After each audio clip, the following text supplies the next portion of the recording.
So you'll know that last night, LeBron James became the third leading all-time scorer in NBA history when he passed Kobe Bryant and his point total. And Kobe did what Kobe does. He tweeted congratulations. He said what a cool thing it was that LeBron had done what LeBron had done. He was Kobe about it, right? He was also one of the most competitive individuals who ever walked the face of the earth. And I, like many of you, was first in complete denial that Kobe Bryant had died in a helicopter crash outside of Los Angeles because, well, this is TMZ's reporting it, and my buddy Robert sent me a text, and it was a screen cap. So I do what I do, and I go check the website, and I see that TMZ's website is down. So I'm like, okay, this is a hoax. This is a hack. Like, TMZ's going to backpedal this like Richard Sherman lined up across Tyreek Hill. And then I had another buddy reach out to me. Man, Jay, he said, no, there's an ABC local news person is confirming the report. And there are pictures of this helicopter that had went down. And now we had Fox out of Dallas and ABC out of LA, and they were all confirming this report. And at first I was like, okay, everybody's running with what TMZ has reported because they have a great track record for getting these kinds of things right and being first with this kind of news. And my heart sank. I was just reading this morning a column by Ivan Meisel about Red Smith, who died in 1982 at 76, and he had written a number of books that were a collection of columns, and in one of these columns, To Absent Friends, you know, a book about the book of columns about, it's called Absent Friends. He wrote about folks that had passed, right? It was a collection of his best columns about some folks that are no longer with us, and Ivan took that opportunity to say many of his heroes are still alive today. Hank Aaron, Sandy Koufax, and others. You know, he was talking about Bob Cousy. He's still here. Bill Russell, he's still here. And he went on about Al Kaline and Carl Yastrzemski. Folks that, you know, predate me and predate many of you, but also came up with you.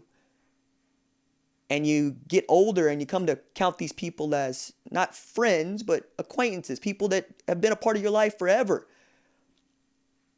Kobe Bryant was that for me. I was 9 when Kobe Bryant got drafted into the NBA. You know, I still have his Lower Merion jersey in my closet because I'm a fan of the college and high school jersey, as many of you know. I watched him be the most competitive person in the NBA this side of Michael Jordan. I watched him do that for years. I read so many magazine pieces and columns about his work ethic and how he would just pick on his teammates to no end to try to make them tougher, to make them stronger, to try to make them mentally engaged enough to know what they were chasing, which was NBA titles and by extension, NBA greatness. I lived through Shaq and Kobe at LA. I watched Kobe blow his Achilles out and still manage to do something in this league. All-star game after all-star game.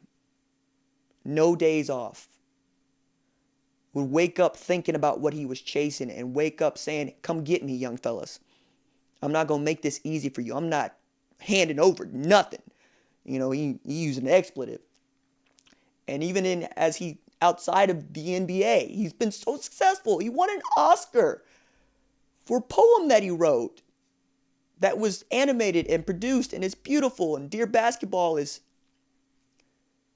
with us. And Kobe Bryant was with us. And I don't feel good mourning him right now. I don't. I feel mad. I don't want to mourn him. He's supposed to be here. He's supposed to be here with us. He's supposed to watch LeBron retire. He's supposed to watch Bronny come up. Zaire come up. He's supposed to be here. And I'm doing what I normally would do, which is try to talk about it with folks that I think would get it. Like, the thing I love most about this channel is how many people understand sports and get sports and know that, yes, there are things bigger than it. And I like to talk about all of those things. But yes, these folks are important to us. We built life around them. We built life around the sports. We built life and we learned life playing sport.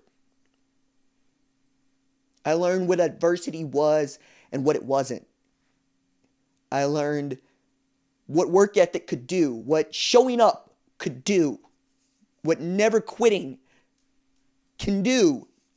I learned what relentless effort was about. Kobe's a big part of that, man. He's just Kobe. You don't need to say Kobe Bryant. You can say Black Mamba.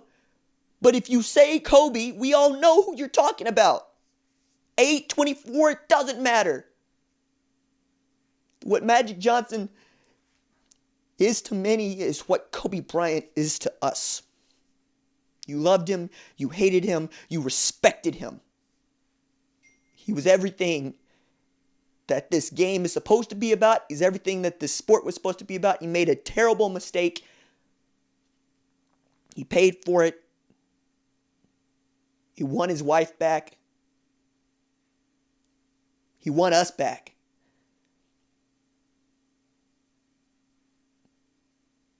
I'm not ready to mourn him.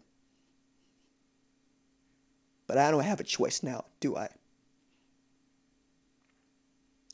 Thank y'all for listening to me ramble and for giving me someone to vent to.